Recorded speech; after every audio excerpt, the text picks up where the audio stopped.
کی بات کرتے ہو، اگر تم مقابلہ کرتے ہو یزید کی ہم بات نہیں کرتے، وہ افضل ہے، غیر افضل ہے، وہ فاسق ہے، فاجر ہے، وہ رضی اللہ تعالیٰ عنہ ہے، وہ رحمہ اللہ ہے، وہ نہیں ہے، اس بات میں پڑھو ہی نہیں۔ حضرت حسین کے ساتھ کوئی مقابلہ نہ کرو، مجھے صرف اتنا بتا دو، حضرت حسن رضی اللہ تعالیٰ نے حضرت امیر معاویہ رضی اللہ تعالیٰ عنہ کے ہاتھ پہ بیعت کی۔ حضرت حسن رضی اللہ تعالیٰ کے بارے میں نبی کریم صلی اللہ علیہ وسلم نے یہ نہیں فرمایا ان ابنی ھذا سید، صحیح بخاری مسلم وغیرہ کی روایت ہے، میرا یہ بیٹا سردار ہے، سیصلح اللہ بہ بین طائفتین عظیمتین من المسلمین، اس میرے بیٹے سردار کے ذریعے مسلمانوں کے دو عظیم گروہوں کے درمیان اللہ تعالیٰ صلح کروائے گا، اور وہ دو عظیم گروہ حضرت حسن کا گروہ، حضرت امیر معاویہ کا گروہ۔ امیر معاویہ کے گروہ کے ساتھ حضرت حسن نے صلح کی، اور حضرت حسن نے اپنا ہاتھ حضرت امیر معاویہ کے ہاتھ پہ دیا۔ امیر معاویہ کو خلیفہ کس نے بنایا؟ حضرت حسن نے بنایا۔ وہ اللہ کے بندے، حضرت عثمان نے نہیں بنایا، حضرت حسن نے بنایا۔ جو تو باتیں حضرت عثمان کو کہتا حضرت حسن کو کہہ دیکھا، تیرے ایمان کا بیڑا غرق نہ ہو تو پھر کہنا۔ اصل مسئلہ تو یہ ہے کہ اہل بیت اور صحابہ کرام آپس میں باہم و شیر و شکر ہیں، آپس میں تھوڑے بہت کوئی اختلاف ہو گئے وہ ہر جگہ پہ ہوتا ہے، لیکن ان یاروں نے جو ہے وہ ان کو بات کا بتنگڑ بنا کر جو ہے وہ حقائق کو سارے مسخ کر دیا، جو سارے حقائق ہیں وہ سارے چینج کر کے رکھ دیے، اپنے مطلب کی جھوٹی روایت لا کر لوگوں کے سامنے پیش کر دی اور صحیح روایت کو چھیڑ۔ ابھی کل مجھے کوئی سوال کر رہا تھا کہ یزید کا بیٹا جو ہے وہ کہہ رہا تھا کہ میرے باپ نے حضرت حسین کو قتل کیا ہے، میں اس کو پسند نہیں کرتا، تو میرا باپ بھی جو ہے وہ اچھا نہیں ہے، میرے باپ کا میرا دادا جو ہے وہ بھی اچھا نہیں۔ وہ مجھے بتلا حضرت حسن تو اچھا کہہ رہے، نبی صلی اللہ علیہ وسلم تو اس کو اچھا کہہ رہے، امیر معاویہ کو تو کہہ رہا ہے دادے کا لفظ اس میں بول ہے کہ دادا بھی اچھا نہیں، دادا امیر معاویہ ہے، تو کہا دادے کو تو نبی صلی اللہ علیہ وسلم بھی اچھا کہہ رہے ہیں، مسلمان کہہ رہے ہیں اور مسلمانوں کے عظیم گروہ کا سربراہ کہہ رہے ہیں، حضرت حسن بھی اچھا کہہ رہے ہیں، ان کے ہاتھ پہ بیعت کر رہے ہیں۔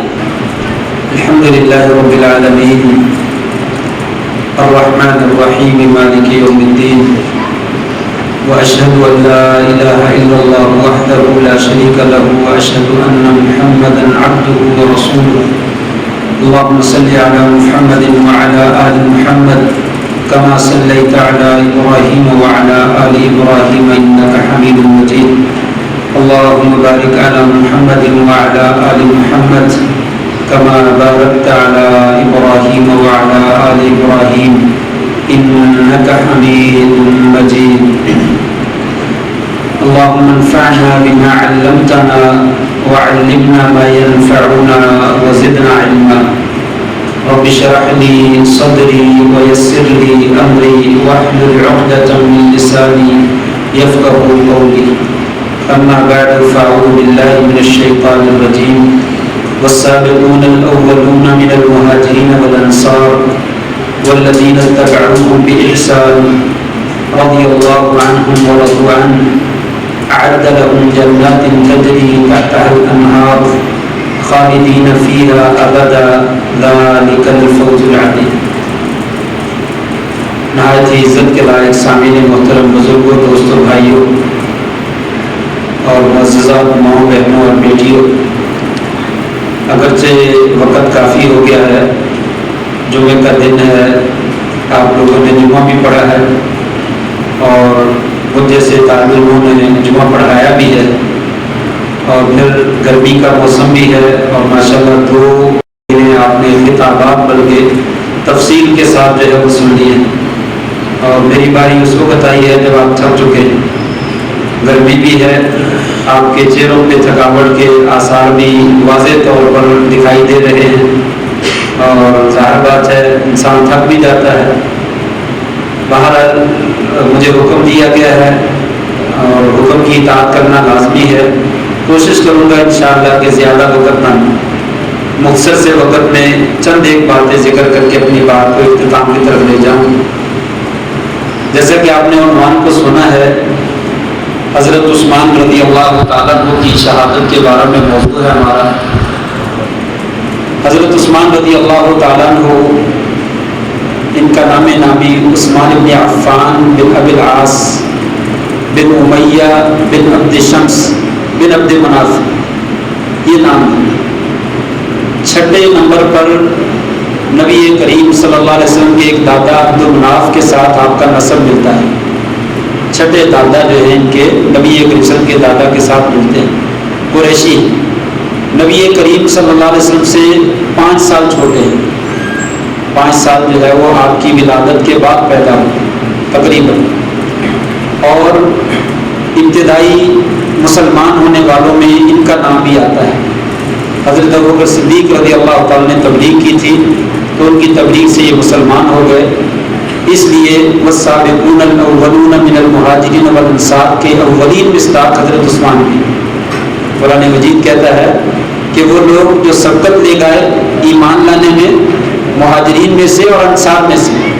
تو مہاجرین میں سے سبقت لے جانے والے ابو بکر بھی ہیں, عمر فاروق بھی ہیں, عثمان غنی بھی ہیں, علی مرتضیٰ بھی ہیں رضی اللہ تعالیٰ عنہ وارضاہ. انہی کے بارے میں اللہ نے کہا کہ اللہ ان سے راضی ہو گیا ہے اور یہ اللہ سے راضی ہو گئے اور ان کے لیے بہشتیں جو ہے وہ تیار کر رکھی. تو یہ ابتدائی مسلمان ہونے والوں میں سے.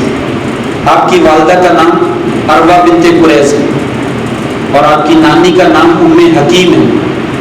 ام حکیم کون ہیں؟ نبی کریم صلی اللہ علیہ وسلم کی پھوپھی. نبی کریم صلی اللہ علیہ وسلم کی پھوپھی جو ہیں حضرت عثمان رضی اللہ تعالیٰ کی نانی جان. اور نبی کریم صلی اللہ علیہ وسلم کی 2 بیٹیوں سے آپ نے شادی کی. اسی وجہ سے آپ کو ذی النورین بھی کہا جاتا ہے. اور بعض روایت میں اگرچہ وہ ضعیف ہیں کہ آپ نے کہا تھا کہ اگر میری اور بیٹی بھی ہوتی تو وہ بھی عثمان کے نکاح میں دے دیتی, لیکن یہ موجود تو نہیں. حقیقت ایسے ہی ہے کہ اگر ہوتی تو آپ ضرور دے دیتے, کیونکہ آپ نے ایک بیٹی دی پھر دوسری بیٹی بھی دی. اور کوئی انسان کائنات میں ایسا نہیں ہے جس کو نبی کریم کسی بھی نبی نے اپنی 2 بیٹیوں کا رشتہ دیا. یہ فرد واحد ہیں جنہیں کسی نبی نے اپنی 2 بیٹیوں کا رشتہ جو ہے وہ عطا فرمایا. بہرحال آپ کے بڑے فضائل اور مراتب ہیں, آپ نے کئی دفعہ سن رکھا ہے, لیکن صرف اشارہ ہی کروں گا تاکہ میری بات جو ہے وہ ترتیب سے چلتی رہے. آپ کی فضیلتوں میں سے یہ ہے کہ بے شمار مرتبہ آپ صلی اللہ علیہ وسلم نے آپ کو جنت کی بشارت دی, بے شمار مرتبہ.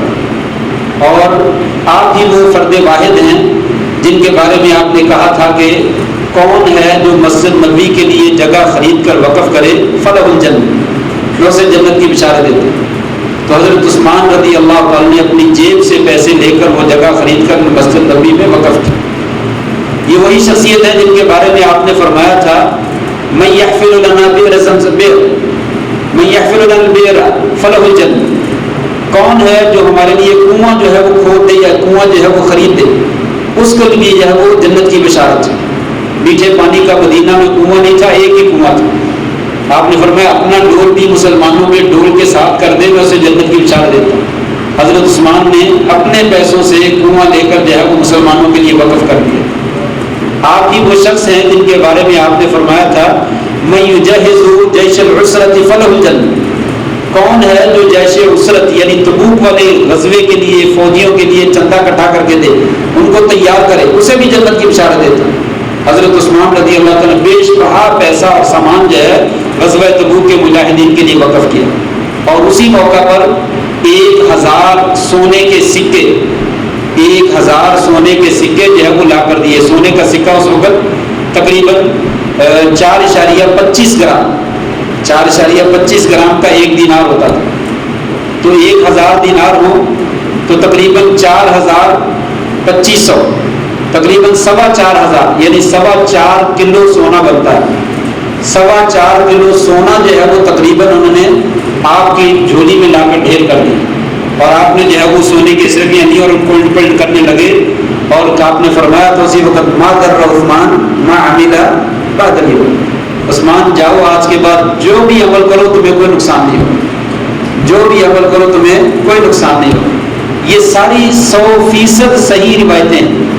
ان میں سے کوئی ایک روایت بھی ایسی نہیں ہے جس میں کوئی کلام بھی کیا گیا. 100% صحیح ہے. اس لیے جو لوگ حضرت عثمان رضی اللہ تعالیٰ کی ذات کے اوپر اعتراضات کرتے ہیں انہیں پہلے ان روایات کو سامنے رکھنا چاہیے. وہ کہہ رہے تھے, ابھی آپ نے گفتگو سنی بھائی حسین سردار صاحب کی, کہ وہ کہہ رہے تھے کہ حضرت عثمان کو کس نے مقرر کیا؟ عمر نے مقرر کیا. وہ اللہ کے بندے, حضرت عثمان کو بشارتیں عمر نے دی ہیں, حضرت عثمان کو اعزازات عمر نے دیے ہیں, زبان نبوت میں آپ صلی اللہ علیہ وسلم نے دیے. پہلے ان روایات کے اوپر کلام کرو، ان احادیث کے اوپر کلام کرو، پھر حضرت عثمان پہ کلام کرو.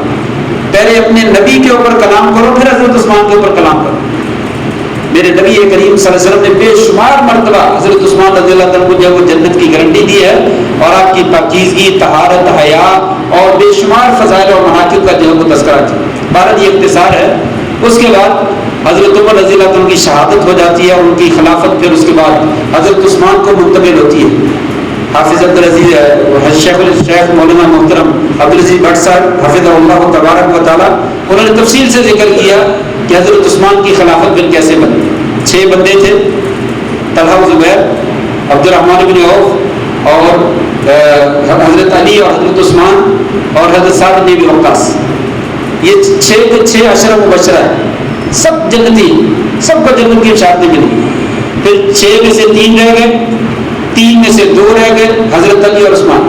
پھر عبد الرحمن بن عوف نے دونوں سے عہد دے کر کہا کہ تم میں سے لازم ہے کہ جس کو خلیفہ بنایا جائے دوسرا اس کی اتباع کرے. ان کا ٹھیک ہے. پھر آپ نے کہا عثمان ارفع یدک، ابسط یدک، دبائیو، اپنا ہاتھ دھلاؤ، میں بیعت کرتا ہوں. عبد الرحمن بن عوف نے بیعت کی. پھر اس کے بعد کس نے بیعت کی؟ علی نے بیعت کی رضی اللہ تعالیٰ عنہ. حضرت عثمان کو خلیفہ کس نے بنایا؟ علی نے بنایا. سارا نعوذ باللہ من ذالک بیڑا غرق ہو ان لوگوں کا جو یہ جملہ بولتے ہیں کہ نعوذ باللہ من ذالک سارا اسلام کا بیڑا غرق حضرت عثمان نے کیا. ستیہ ناش اس بندے کا جس نے یہ جملے بولے. تو بیڑا غرق ہو حضرت عثمان رضی اللہ عنہ کو خلیفہ جو ہے حضرت علی بنانے والے، عبد الرحمن بن عوف بنانے والے، اشرف مبشرہ میں سے ہیں. ان لوگوں نے خلیفہ بنایا اور حقیقت میں اللہ تعالیٰ نے بنایا. اور حقیقت میں اللہ تعالیٰ کے بعد نبی کریم صلی اللہ علیہ وسلم نے بشارت دی ہے. آپ صحیح ترمذی کی روایت ہے، آپ نے فرمایا تھا عثمان شاید اللہ تعالیٰ تجھے جو ہے وہ قمیص پہنائے اور لوگ تجھے وہ قمیص اتارنے کا کہیں گے تو قمیص نہ اتارنا. اہل سنت والجماعت کے تمام علماء کا اتفاق ہے اس قمیص سے مراد خلافت کی قمیص ہے. اللہ تعالیٰ تجھے خلافت کی قمیص پہنائے گا، لوگ تجھے منافق تجھے کہیں گے اس کو اتار دو، تم نے نہیں اتارنی. یہ خلافت کی قمیص اللہ نے پہنائی ہے اور اس کی بشارت نبی صلی اللہ علیہ وسلم نے دی ہے. کہاں پہ خرابی ہے؟ کس نے بنایا؟ نعوذ باللہ من ذالک، استغفر اللہ. کہاں کی باتیں کہاں لے جاتے ہیں. بہرحال خلیفہ بن گئے. خلیفہ بننے کے بعد یہ 13 ہجری کی بات ہے، 23 ہجری کی، 23 ہجری سے لے کر جو ہے 35 ہجری تک 12 سال حضرت عثمان نے خلافت کی ہے. حضرت علی رضی اللہ عنہ اور تمام اہل بیت نے جو ہے وہ بیعت کی ہے اور سب ان کے ساتھ رہے، سب ان کو پروموٹ کرتے رہے، سب نے ان کی تعاون کی ہے، سب نے جو ہے ان کا ساتھ دیا. کسی نے ایک جملہ بھی کبھی نہیں بولا تم کو کیا تکلیف ہے، تم کو کیا تکلیف ہے. جو آج بولنے والے ہیں، یہ ایک وہ انٹرویو کرنے والا صحافی جو ہے وہ انٹرویو کرتا ہے اور ایک صاحب جو انہی کے ہم نوا ہیں ان سے جو ہے وہ اس نے کئی سوالات کیے، بہت سارے سوالات کیے. تو اس نے جو ہے اس میں یہ بھی اس طرح کے جو ہے وہ سوالات کیے کہ انہوں نے یہ کیا کر دیا، انہوں نے یہ کیا کر دیا، فلاں نے ایسا کیا، فلاں نے ایسا کیا. بتاؤ یہاں پہ وہ کہہ رہا تھا کہ حضرت علی رضی اللہ تعالیٰ عنہ، حضرت حسن اور حضرت حسین اور اہل بیت ان لوگوں نے مخالفت کیوں نہیں کی؟ انہوں نے کہا وہ تقیہ کرتے تھے، انہوں نے کہا وہ تقیہ کرتے تھے. یہی جواب دیتے ہیں، تقیہ کرتے تھے. تو میرا جواب یہ ہے بیڑا غرق ہو تم لوگوں کا. اگر تیرے امام نے، تیرے بڑوں نے تقیہ کیا، تجھے کیا تکلیف ہے؟ تم بھی تقیہ کر، تم کیوں نہیں کرتا؟ وہ جی فتنے کے ڈر سے خاموش رہے اس لیے وہ بولے نہیں. تو کیوں فتنہ ڈال رہا ہے؟ تیرے امام نے تو فتنہ نہیں ڈالا اللہ کے فضل سے، تجھے کیا تکلیف؟ تو کیوں فتنہ ڈال، تو کیوں نہیں تقیہ کرتا؟ تو حقیقت یہ ہے یہ ساری سازشیں ہیں صحابہ کرام کے خلاف اور بکواسات ہیں اہل بیت کے بارے میں. ان کا حاشا وکلا یہ نظریہ ہی نہیں ہے، ان کی یہ گفتگو نہیں، ان کا یہ کہنا ہی نہیں ہے. بہرحال حضرت علی نے خلیفہ بنایا اور ان کی بیعت بھی کی اور ان کی اطاعت بھی کی اور یہ سارا معاملہ چلتا رہا. پھر 12 سال کے بعد جو ہے بلوائی بدوی عراق کے یعنی کوفہ اور بصرہ کے، تاریخ کی کتابیں بھری پڑی ہیں، مصر کے بدوی لوگ جو ہے وہ خلاف ہو گئے حضرت عثمان رضی اللہ تعالیٰ کے. اور ان منافقوں نے ارادہ کیا آپ سے خلافت کی قمیص اتروانے کا. تاریخ کی کتاب موجود ہے، 2000 سے لے کر 6000 کے قریب افراد حج کے سیزن میں حج کا بہانہ کر کے مکہ کی بجائے مدینہ پہنچ گئے. لوگ حج کرنے مکہ پہنچ گئے اور یہ مدینہ پہنچ گئے اور آ کر انہوں نے حضرت عثمان رضی اللہ تعالیٰ کے محل کا محاصرہ کر لیا. یہاں پہ جو ہے وہ بات چلتی ہے, ہمارا اصل موضوع جو ہے وہ یہی ہے. اور یہ میں ساری تمہید اس لیے ذکر کی تاکہ پہلے خاکہ ذہن میں ہو کہ کس شخصیت کے بارے میں بات کر رہے ہیں. انہوں نے محاصرہ کر لیا, آپ خلافت کی قمیص اتار, آپ معذور ہو جائیں, خلیہ خلافت چھوڑ دیں. کیوں چھوڑیں, کیا وجہ ہے؟ یہ وجہ بتلانے والی ہے اور یہیں پہ ساری بات ہماری بات کا خلاصہ ہے. حضرت عثمان رضی اللہ تعالیٰ اوپر سے جھانکا اور جھانک کر جو ان کو کہا, آپ لوگوں نے میرا پانی بند کر رکھا. حضرت حسین رضی اللہ تعالیٰ کے بارے میں کہتے ہیں پانی بند کیا, پتہ نہیں کیسی روایت ہے. چند لمحوں کے لیے جنگ ہوئی ہے اور آنن فانن سب کچھ ختم ہو گیا, کہاں پانی بند ہو, موقع ہی نہیں ملا وہاں پانی بند کرنے کا. لیکن چلو مان لو ایک آدھ دن کے لیے ہوا بھی ہوگا. 40 روز تک تاریخی کتابیں شاہد ہیں حضرت عثمان رضی اللہ تعالیٰ کا جب وہ پانی بند کیا. 40 روز تک صحابہ کرام, اہل بیت, حضرت علی کے بیٹے اولاد ان کی مشکیزیں لے کر آتے, ظالم لوگ مشکیزوں میں نیزے مار کر پھاڑ دیتے اور پانی حضرت عثمان کے گھر میں نہ پہنچنے دیتے. حضرت عثمان رضی اللہ عنہ نے کہا یہ کیا مسئلہ ہے, مجھے پانی کیوں نہیں پینے دیتے؟ کہ آپ کو معلوم ہے مدینہ میں کوئی میٹھا کنواں نہیں تھا. آپ نے کہا تھا مدینہ کا کنواں خرید کر کون وقف کرے گا, اسے جنت کی بشارت دیتا ہوں, اور وہ کنواں میں نے خرید کے وقف کیا. آپ مجھے اس پانی سے تم منع کر رہے ہو, کیا ایسا نہیں ہے؟ سب نے گواہی دی ایسے ہی, بالکل آپ ہی نے وقف کیا. پھر آپ نے کہا مسجد نبی کی جگہ خرید کر میں نے وقف کی, اس مسجد نبی میں تم نے مجھے نماز پڑھنے سے روک رکھا ہے, مسجد میں نہیں جانے دیتے, کیا میں نے وہ وقف نہیں کی؟ کہا جی ہاں آپ نے وقف کی. پھر کہا کیا آپ نے نہیں کہا تھا کہ جیسے اسرت یعنی غزوہ تبوک کے لیے کون چندہ دے گا میں اسے جنت کی بشارت دیتا ہوں, میں نے چندہ دیا تھا. اس موقع پر آپ نے کہا تھا معذر عثمان میں عامل آباد دیا, کیا ایسا نہیں ہے؟ کہا ایسے ہی. کہا اللہ مشہد, یہ اللہ گواہ ہو جا, یہ منافق لوگ جو ہیں یہ بھی گواہی دے رہے ہیں کہ میرے اوپر کوئی اعتراض والی بات نہیں. آج جن چیزوں سے مجھے منع کیا جا رہا اس میں کچھ بھی نہیں. تو مسئلہ کیا تھا؟ مسئلہ چند ایک باتیں تاریخ کی کتابوں میں موجود ہیں جو بناوٹی اعتراضات جو ہے وہ ذکر کیا کہ حقیقت میں وہ اعتراضات نہیں. ان میں سے ایک اعتراض وہ یہی تھا جو پہلے شیخ صاحب ذکر فرما رہے تھے کہ تولیت الاقارب, قریبی رشتہ داروں کو جو ہے وہ انہیں نواز دیا. اقربا پروری ہماری لغت میں کہتے ہیں کہ حضرت عثمان رضی اللہ عنہ نے اقربا پروری تھی. اب اس کی حقیقت سن لیجیے, یہ اعتراض ہے حضرت عثمان رضی اللہ عنہ کی خلافت کے اوپر. آج بھی کہتے ہیں, آج بھی نام نہاد اللہ بہت زیادہ کہتے ہیں کہ بیڑا غرق کر دیا حضرت عثمان رضی اللہ عنہ نے جب انہوں نے سارے اپنے رشتہ دار حکومت میں داخل کر دی. انا للہ و انا الیہ راجعون. کون سے رشتہ دار کر دیں میں بتا دوں. ایک حضرت امیر معاویہ رضی اللہ عنہ, ایک عبداللہ بن سعد ابی سر, ایک عبداللہ بن عامر, ایک سعید بن عاص غالباً اور 2 شخص اور ہیں. 5 افراد ہیں جن کو حضرت عثمان رضی اللہ عنہ نے گورنر بنایا.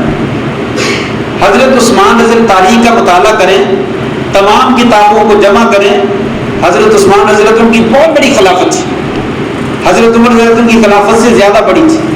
اتنی زیادہ فتوحات ہوئی, طبرستان, کرمانستان اور جو ہے اسی طریقے سے قبرص, افریقیہ, یورپ کے ممالک اور روم اور ایران جیسی سپر پاور طاقتیں حضرت عثمان کے زمانے میں فتح ہوئی.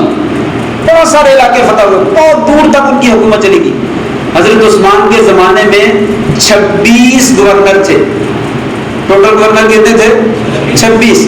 اس میں سے 5 حضرت عثمان کے رشتے دار تھے. 26 گورنروں میں 5 رشتے دار تھے جو حضرت عثمان کے تھے. اب مجھے بتائیے کہاں کربت پر ہوئی؟ 21 گورنر جو تھے وہ دوسرے تھے جو رشتے دار نہیں تھے.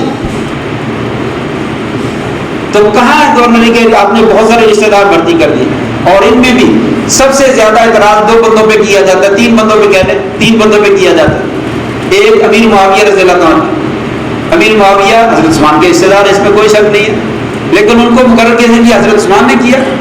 ان کو شام کا گورنر حضرت عمر نے مقرر کیا تھا. حضرت عمر حضرت مقرر, حضرت عثمان نے مقرر نہیں کیا. بلکہ تاریخ بتلاتی ہے کہ نبی کریم صلی اللہ علیہ وسلم نے اپنے زمانے میں بہت سارے لوگوں کو گورنر بنا کر بھیجا تھا, مبلغ بنا کر بھیجا تھا, اور اس میں سے اکثر بنو امیہ کے تھے. ان کے اندر صلاحیت تھی, یہ حکومت کرنا جانتے تھے, ان لوگوں کے پاس صلاحیت تھی، لوگوں کو سنبھال سکتے تھے، نبی صلی اللہ علیہ وسلم نے بھی بنائے. انہی میں سے اگر 5 بندوں میں امیر معاویہ کو بھی بنا دیا تو کیا مسئلہ ہے؟ بلکہ امیر معاویہ نے جیسی حکومت کی ہے تاریخ میں شاید اس طرح کی نظیر نہیں ملتی ہے.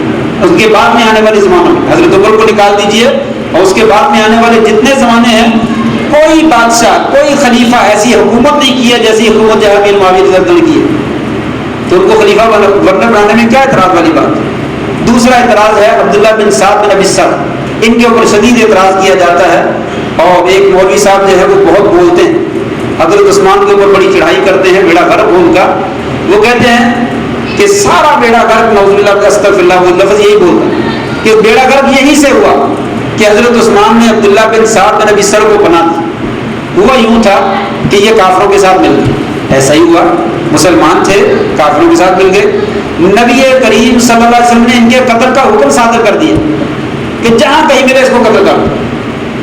حضرت عثمان کے یہ رشتہ دار تھے، حضرت عثمان ان کو چھپا لیا، ان کو چھپا لیا، چھپا کر نبی کریم صلی اللہ علیہ وسلم کے پاس لے آئے. لا کر جو ہے وہ آپ کو کہا یا رسول اللہ عبداللہ کی توبہ قبول کر لیں، یہ معافی مانگنے کے لیے آیا ہے، غلطی ہو گئی ہے تو اس کو معاف کرو. آپ خاموش ہیں، آپ نے نظر نیچے رکھی، نظر اٹھا کے نہیں دیکھی. حضرت عثمان نے پھر کہا یا رسول اللہ عبداللہ کی توبہ قبول کر لیں، اس کو معاف کر دیں. آپ نے پھر کچھ نہیں کہا. تیسری مرتبہ انہوں نے پھر کہا، آپ پھر خاموش ہو گئے. تیسری مرتبہ آپ نے جو ہے وہ قبول کر لیا، ٹھیک ہے جاؤ لیجیے توبہ قبول. پھر آپ نے صحابہ سے کہا اے میرے صحابہ تمہیں معلوم نہیں میں نے عبداللہ بن سعد کے بارے میں کہا تھا کہ جہاں کہیں بھی اس کو قتل کر دو، تو تم نے قتل کیوں نہیں کیا؟ یا رسول اللہ ہمیں کیا معلوم تھا، آپ مجلس میں موجود تھے، آپ ہمیں اشارہ کر دیتے، آنکھ سے اشارہ کر دیتے. آپ نے فرمایا نبی کی کسی کے لائق نہیں ہے وہ آنکھ سے اشارہ کرے، نبی سیدھا بات کرتے. میں پہلے حکم دے چکا تھا، لیکن نہ کسی صحابی نے قتل کیا، نہ نبی صلی اللہ علیہ وسلم نے دوبارہ جو ہے وہ قتل کا حکم صادر کیا، اور توبہ اس کی کیا کر لی؟ قبول کر لی.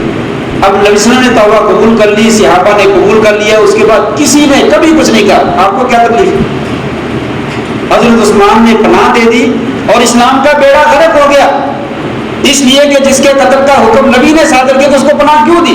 وہ اللہ کے بندے، نبی نے دے دی. اب تو پہلے حضرت عثمان نے دی ہے، اس کے بعد نبی نے دے دی، اس کے بعد تمام صحابہ نے دے دی. جب اس کی توبہ کو اللہ کے نبی نے قبول کر لیا تجھے کیا تکلیف ہے؟ تجھے تکلیف بس یہی ہے نا کہ حضرت عثمان سے عداوت ہے کہ کوئی شوشہ چاہیے مجھے، کوئی شوشہ مل جائے تو اس کی وجہ میں حضرت عثمان کے خلاف مجھے بولوں. تو آپ صلی اللہ علیہ وسلم نے بذات خود اس کی توبہ کو قبول کیا اور اس کے اسلام کو قبول کیا، پھر وہ اسلام پہ رہا، لہٰذا اس کو گورنر بنا دیا، تو اس میں کون سی اعتراض والی بات تھی؟ تیسرا بندہ ولید بن عقبہ ہے. ولید بن عقبہ جو ہے اس نے شراب پی تھی، یہ بھی صحابی ہے. حضرت عثمان کے زمانے میں اس نے شراب پی تو لوگوں نے بہت ساری باتیں کی. صحیح بخاری کی روایت ہے، لوگوں نے باتیں کی. ایک بندہ اسپیشل حضرت عثمان سے باتیں کرنے کے لیے بھی آیا کہ آپ نے کیا کر رکھا ہے، یہ کیا کر رہے؟ تو حضرت عثمان خاموش ہو گئے، لوگوں کے سامنے تھے خاموش ہو گئے. جب تنہائی میں ہو تو کہا کیا مسئلہ ہے؟ کہا یہ مسئلہ ہے. کہا گھبراؤ نہیں، ولید جس بات کا مستحق ہے اسے پوری سزا ملے گی. چنانچہ اسے بلایا گیا، اسے شراب پینے کی حد لگائی گئی، اسے پوری سزا دی گئی. اور اسلام میں یہ حکم موجود ہے شریعت کا، جس کو حد لگا دی جاتی ہے وہ حد اس کے گناہوں کا کیا ہے؟ کفارہ ہوتا ہے. ولید نے ایک دفعہ بھی نہیں کہا کہ مجھے زیادتی کی گئی. جس وقت انسان اپنی سزا کو خوشی سے قبول کر لے وہ حد اس کے لیے گناہوں کا جو ہے وہ کفارہ ہو جاتا ہے. ایک عورت آئی تھی، اس نے کہا یا رسول اللہ میں نے زنا کیا، مجھ پر حد لگائیے. نبی صلی اللہ علیہ وسلم نے کہا تھا جاؤ اس کو لے جاؤ حد لگاؤ. خالد بن ولید بھی ان پر حد لگانے کے لیے گئے تو اس عورت کو پتھر مارے، اس کا خون کے چھینٹے خالد بن ولید کے جسم پہ پڑ گئے. حضرت خالد نے برا بلا کہا کہ جو کچھ کہنا تھا برے الفاظ کہے. نبی صلی اللہ علیہ وسلم کو پتا چلا تو آپ نے کہا خالد دولت کا تجھے پتا ہے اس نے ایسی توبہ کی ہے لو قسمت بین بین 70 من اہل المدینہ لوسعتهم، اگر مدینہ کے 70 گناہگاروں کے اوپر بھی اس کو تقسیم کیا جائے تو سب کے لیے کافی ہوتا ہے. حد لگنے سے توبہ قبول ہو جاتی ہے. تو ولید کو سزا مل گئی، اب اس کے بعد کیا مسئلہ ہے؟ کوئی مسئلہ نہیں، بس ان لوگوں کو مسئلہ ہے یہ اعتراض تھا. تو یہ 5 گورنر جو ہے مقرر کیے، 26 میں سے 21 گورنر دوسرے ہیں، تو لہٰذا اس میں کون سی بات ہے؟ آپ تاریخ اٹھا کر دیکھیے، حضرت علی رضی اللہ عنہ نے اپنے رشتہ داروں کو مقرر نہیں کیا. حضرت علی رضی اللہ عنہ نے اپنے رشتہ داروں کو مقرر نہیں کیا، انہوں نے مقرر کیا. اس میں کون سی بات ہے؟ کون سی حدیث ہے جس میں یہ آتا ہے کہ رشتہ داروں کو کوئی آدمی حکمرانی میں جگہ نہیں دے سکتا، یہ کہاں ہے؟ کوئی ایسی حدیث نہیں. یہ بس ایسے فضول. ہاں اہل آدمی کو حکومت دے دینا، کرسی پہ بٹھا دینا، یہ ظلم. اگر کسی نہل نے کسی بندے نے کسی نہل آدمی کو عہدہ دیا ہے، یہ اس نے زیادتی کی ہے، یہ ظلم کی ہے، اس کو وہ بھگتے گا. لیکن ایسا نہیں ہے. بہرحال یہ اعتراض ان کے اوپر کیا گیا کہ اقربا پروری کی. دوسرا اعتراض جو ہے وہ کیا گیا حضرت ابو ذر جلیل القدر صحابی ہیں، ان کو مدینے سے جلا وطن کر دی. حضرت عثمان نے صحابہ کرام کو مدینہ سے نکال دی. یہ مشہور کر رکھا ہے، ان کے اوپر اس وجہ سے اعتراضات کیے جاتے ہیں. ابو ذر رضی اللہ عنہ اصل مسئلہ امیر معاویہ کے ساتھ ہوا. شام میں تھے، قرآن مجید کی ایک آیت ہے والذین یکنزون الذهب والفضة، یہ آیت یہ کس کے بارے میں نازل ہوئی؟ حضرت امیر معاویہ کہتے تھے اہل کتاب کے بارے میں نازل ہوئی. حضرت ابو ذر کہتے تھے یہ مسلمانوں کے بارے میں بھی ہے، اہل کتاب کے بارے میں بھی. یہ جھگڑا تھا. یہ جھگڑا ہوا تو حضرت امیر معاویہ نے شکایت لگا دی. حضرت عثمان نے ابو ذر کو کہا تو مدینے آ جاؤ. وہاں سے لڑائی جھگڑا ہوا تو مدینے آ گئے. مدینے میں آ گئے. جیسے مدینہ میں آئے لوگ حضرت ابو ذر کے ارد گرد ایسے جمع ہو گئے جیسے انہوں نے اس بندے کو کبھی دیکھا ہی. ابو ذر پریشان ہو گئے، یہ کیا ہے؟ ہر بندہ آگے پوچھتا کیا مسئلہ ہے؟ ابو ذر ابو ذر کیا مسئلہ ہے؟ ابو ذر کیا مسئلہ ہے؟ ہر بندے نے آ کر بات کرنا شروع کر دی. ابو ذر پریشان ہو گئے رضی اللہ تعالیٰ عنہ. حضرت عثمان سے آ کر شکایت کی، مجھے یہ مسئلہ ہے، اب میں کیا کروں؟ حضرت عثمان نے مشورہ دیا اگر آپ مناسب سمجھیں تو یہاں سے تھوڑا سا باہر چلے جائیں تاکہ مدینہ کے لوگ آپ کا سامنا ہی نہ کریں. انہوں نے کہا ٹھیک ہے. چنانچہ ان کے مشورے سے اور اپنی رضامندی سے ربضہ جگہ مدینہ سے تھوڑی سی باہر، وہاں جا کر پڑاؤ کر لیں. یہ صحیح بخاری اور مسلم وغیرہ میں روایت موجود ہے. حضرت ابو ذر نے خود کہا یہ وہ وجہ ہے جس نے مجھے مدینہ سے یہاں پہ ربضہ میں آ کر ٹھہرنے کا موقع دیا ہے، نہ کہ حضرت عثمان رضی اللہ عنہ نکال دی. یہ جھوٹا الزام ہے حضرت عثمان کے اوپر لگا دیا کہ انہوں نے مدینہ سے نکال دیا. کسی صحابی کو حضرت عثمان نے جب وہ نہیں نکالا. دو ہو گئے. تیسرا اعتراض یہ کیا جاتا ہے جو حقیقت میں اعتراض نہیں، میں کہہ رہا ہوں یہ اعتراض نہیں ہے کہ آپ نے سارے مصاحف کو جلا دیا. آپ سے پہلے 5-6 مصحف تھے، حضرت عثمان نے سارے جلا دیے اور ایک رہنے دیے. یہ اعتراض کیا جاتا ہے، بالکل ہے. لیکن حقیقت کیا ہے؟ حقیقت یہ ہے کہ حضرت عثمان کے زمانے میں جو پہلے مصحف قرآن مجید لکھے ہوئے تھے ان میں تفسیری روایات، صحابہ کے اقوال اور شاذ قراتیں اور قرآن مجید کی صورتوں کی ترتیب آگے پیچھے لکھی ہوئی تھی. وہ تمام قرآن مجید حضرت عثمان نے جلا دی اور وہ ایک مصحف جس کے اندر صرف قرآن مجید کی آیات تھی اور ترتیب بھی بالکل متفق علیہ تھی اور بالکل صحیح تھا، اس میں کوئی قول، کوئی روایت، کوئی حدیث اور کسی کی کوئی چیز شامل نہیں تھی. وہ مصحف جو ہے وہ باقی رہنے دی. اب بتائیے یہ حضرت عثمان کی جو ہے وہ زیادتی ہے یا کہ امت کے اوپر احسان ہے؟ لوگوں کا اختلاف سارا ختم کر دیا کہ اس میں صحابہ کے اقوال موجود ہیں، تفسیری روایتیں موجود ہیں، اس میں شاذ قراتیں موجود ہیں. قرآن مجید کی تفسیر آیات جو ہے وہ صورتیں جو ہے وہ آگے پیچھے ہیں. اور حضرت عثمان نے وہ والا مصحف جو بالکل صحیح ہے اور جس میں کوئی روایت نہیں، صرف اور صرف قرآن مجید کی آیات ہیں، وہ نکال کر امت کو جو ہے وہ پیش کر دیے. یہ تو بہت بڑا احسان ہے. اس کو جو ہے وہ عیب بنا کر حضرت عثمان کے اوپر جو ہے وہ نازل کر دیا. چوتھا اعتراض بہت سارے ہیں، میں چوتھے بات ختم کر کے اپنی بات کو دوسری لے کر جاتا ہوں، سمیٹتا ہوں انشاءاللہ. حضرت عثمان کے اوپر یہ بھی اعتراض کیا جاتا ہے کہ یہ مکہ میں جا کر جو ہے وہ نماز پوری پڑھا کرتے تھے.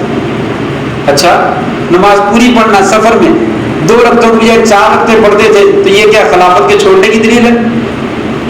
حضرت عثمان کے بارے میں کہا جاتا ہے وہ پوری پڑھتے تھے. حج کے موقع پر مکہ میں جا کر 2 رکعتوں کی بجائے 4 رکعتیں پڑھ لیا کرتے تھے.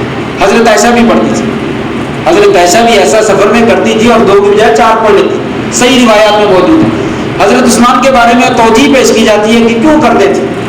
3 باتیں کی جاتی ہیں. ایک بات تو یہ کی جاتی ہے کہ وہ عرب کے اندر جب حج میں لوگ آتے تھے تو باہر سے اجمی اور بدوی لوگ بہت زیادہ آتے تھے.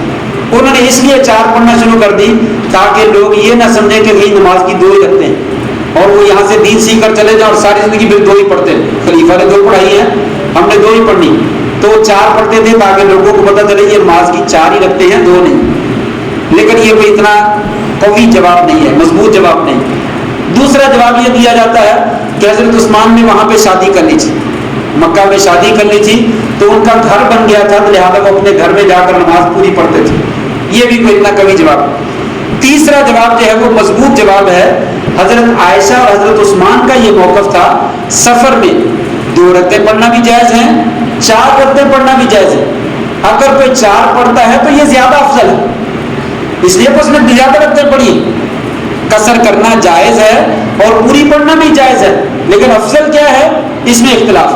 حضرت عثمان حضرت عائشہ کا موقف یہ تھا کہ پوری پڑھیں گے تو زیادہ اجر ملے گا, اس وجہ سے وہ زیادہ پڑھ لیتے تھے. تو مسئلہ یہ ہے کہ اتحادی مسئلہ ہے, اس میں ایسا مسئلہ اختیار کر لیا تو کوئی ایسی بات نہیں ہے کہ اسی وجہ سے خلافت چھین لی جائے, یہ کوئی ایسا اعتراض نہیں. 3 اعتراضات ایسے ہیں جو قوی ہیں, جو واقعی بیس بنے ہیں ان کے اوپر جو خلافت چھیننے کا ہے. وہ اعتراضات نہیں ہیں بلکہ اس حقیقت میں سبب ہے.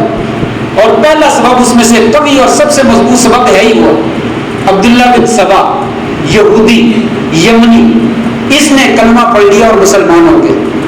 اور پھر حضرت عمر کے زمانے سے لے کر پھر حضرت عثمان کے آخری زمانے میں اس بندے نے سازشیں کی اور مسلمانوں کے درمیان تفرقہ ڈالنے کی کوشش کی. منافق بن کر اس نے جو ہے وہ یہودیت کا جو ہے وہ علم بلند کرنے کی کوشش کی اور مسلمانوں کو نقصان پہنچانے کی کوشش کی. اس نے کیا کیا, اس نے صحابہ کرام کے نام کی جعلی مہریں بنائی.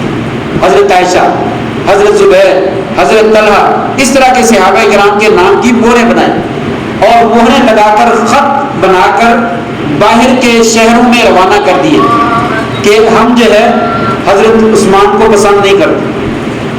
حضرت عائشہ کا خط لکھا, ہم حضرت عثمان کو پسند نہیں کرتے, ان کی حکومت ٹھیک نہیں ہے.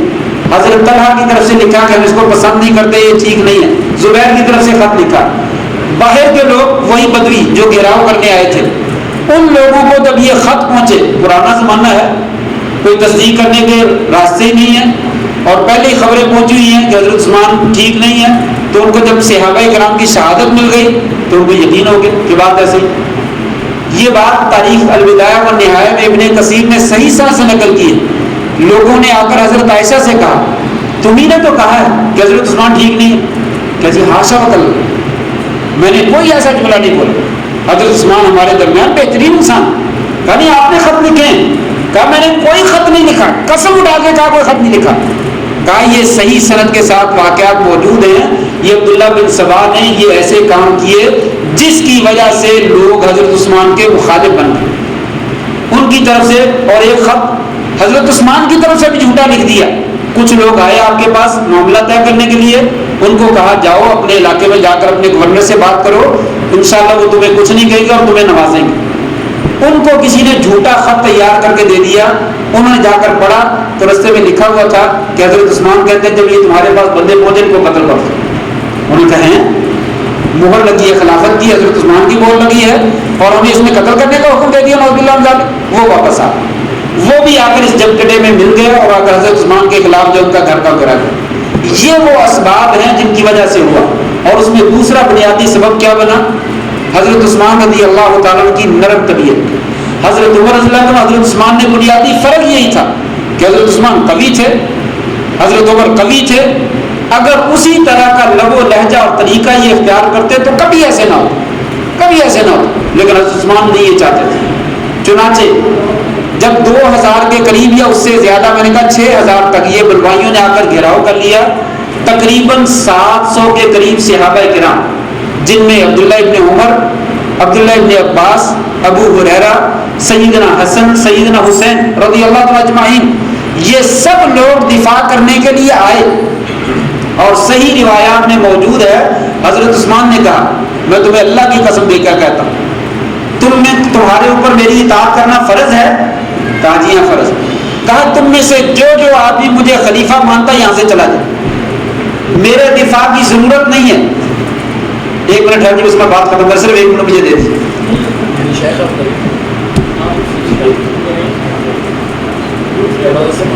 کوئی بات نہیں, بس وہ لوگ دیکھنا شروع ہو جائے بات درمیان میں رہ جاتے. تو حضرت عثمان نے کہا تم میں سے جس بندے پر میری اطاعت کرنا فرض ہے میں اسے کہتا ہوں چلے جاؤ. کیوں؟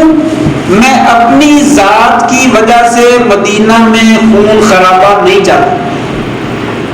میں اپنی ذات کی وجہ سے مدینہ میں خون خرابہ نہیں چاہتا. شام میں امیر معاویہ گورنر ہیں, اگر حضرت عثمان کو خط لکھ دیتے, اگرچہ وقت تھوڑا تھا کیونکہ حج کا زمانہ ہے، اکثر صحابہ کرام حج کے لیے گئے ہوئے اور پوری دنیا حج پہ گئی ہوئی ہے اور خط آنے جانے میں دیر بھی لگتی ہے، اور ادھر آ کر آنن فانن کم جب جو ہے وہ گھراؤ کر لیا گیا، لکھ دیتے تو وقت مل جاتا تو حضرت امیر معاویہ بہت بڑا لشکر لے کر آ جاتے اور شاید ان کو موقع نہ ملتا، لیکن حضرت عثمان رضی اللہ عنہ کی نرمی کہ میں اپنی ذات کے لیے یہاں مدینہ میں شور شرابہ اور خون خرابہ نہیں کرنا چاہتا، یہ جو کرتے کرنے تھے، حتیٰ کہ 700 صحابہ کرام جو آئے تھے انہیں بھی واپس کر دی، اس لیے کہ وہ جانتے تھے کہ یہ تھوڑے ہیں اور بلوائی زیادہ ہیں، مقابلہ ہوگا تو مسلمانوں کا نقصان ہونا ہے، لہٰذا یہ فتنہ فساد نہ ہو، مجھے شہید کرتے ہیں تو کر دیں کوئی مسئلہ نہیں۔ یہ دو بنیادی وجہ ہیں جس کی وجہ سے حضرت عثمان کے گھر کا گھراؤ کر لیا گیا، چنانچہ انہی دنوں میں انہوں نے جو ہے وہ دیوار پھاند کر اندر آ گئے۔ بعض لوگوں نے لکھا ہے کہ صحابہ کرام اس میں شامل تھے، حاشا وکلا، کوئی صحابی اس میں شامل نہیں، ایک بھی صحابی کسی صحیح تاریخی روایت سے، حدیث سے تو بہت دور کی بات ہے، کسی تاریخی روایت سے ثابت ہی نہیں ہے کہ اس گروپ کے اندر جو ہے وہ کوئی صحابی شریک، صرف محمد بن ابی بکر، ابو بکر صدیق رضی اللہ عنہ کے بیٹے محمد وہ شامل تھے۔ شروع حملہ کرنے میں وہ آئے ہیں اور آ کر حضرت عثمان کو پکڑا ہے تو حضرت عثمان نے کہا محمد اگر تیرے باپ زندہ ہوتے تو کبھی بھی تمہیں ایسا کرنے کی اجازت نہ دیتے۔ جب یہ جملہ کہا تو محمد نے ہاتھ چھوڑا اور واپس چلے گئے، وہ یہ بات سن کر جب وہ چلے گئے اس کے بعد دوبارہ وہ حملے میں شریک نہیں ہوئے۔ پھر وہ سارے ہی وہ مصری، عراقی، کوفہ اور بصرہ کے بدوی، بلوائی، جاہل اور جڈ قسم، دوار قسم کے لوگ جن کا دین سے، اسلام سے کوئی تعلق نہیں تھا، منافق تھے اور ادھر ادھر کی باتوں پہ یقین کیا ہوا تھا، انہوں نے حملہ بول دیا۔ حضرت عثمان روزے کی حالت میں تھے، قرآن مجید پکڑا ہوا ہے اور اس کی پڑھ رہے ہیں فَسَيَكْفِيكَهُمُ اللَّهُ وَهُوَ السَّمِيعُ الْعَلِيمُ، ان قریب اللہ تعالیٰ ان کو کافی ہو جائے گا۔ حضرت عثمان کو خواب آیا، نبی صلی اللہ علیہ وسلم ملے تو کہا یا رسول اللہ میں نے روزہ رکھا ہوا ہے، کہا آج پھر افطاری ہمارے ساتھ کر، آج افطاری ہمارے ساتھ کر۔ چنانچہ اسی دن بلوائیوں نے حملہ کر کے نعوذ باللہ من ذالک حضرت عثمان کو شہید کر دیا۔ یہ شہادت کا المناک واقعہ 35 ہجری میں تقریباً 18 ذی الحجہ اس وقت جو ہے یہ پیش آیا، ان کو شہید کر دیا گیا۔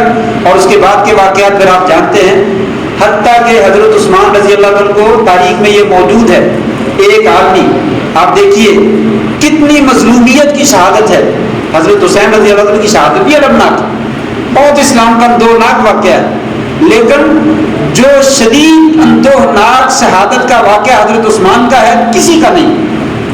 میں نے پہلے کہا 40 دن پانی بند کیا، روزہ رکھا ہوا ہے، گھر میں بیوی ہے ان کو بھی زخمی کیا گیا، کوئی دفاع کرنے والا فوجی نہیں ہے، کوئی فوج نہیں ہے، 22 لاکھ سے کئی زیادہ مربع میل حکومتوں کے مالک ہیں، بڑے فوجی اور بڑے جرنیل ہیں اور بڑے گورنر ہیں حضرت عثمان کے پاس، لیکن گھر کی حفاظت کے لیے ایک بھی پولیس والا اور ایک بھی پہرے دار اور ایک بھی چوکیدار موجود نہیں۔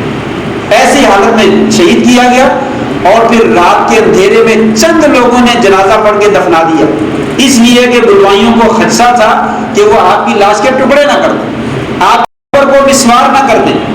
جنت البقیع الغرقد میں آپ جائیں تو آپ کی قبر پیچھے جا کر ہے، اس زمانے میں شروع میں قبریں تھی، آپ کو دور جا کر دفن کیا گیا تاکہ پتہ نہ چلے آپ کی قبر ہے کہاں۔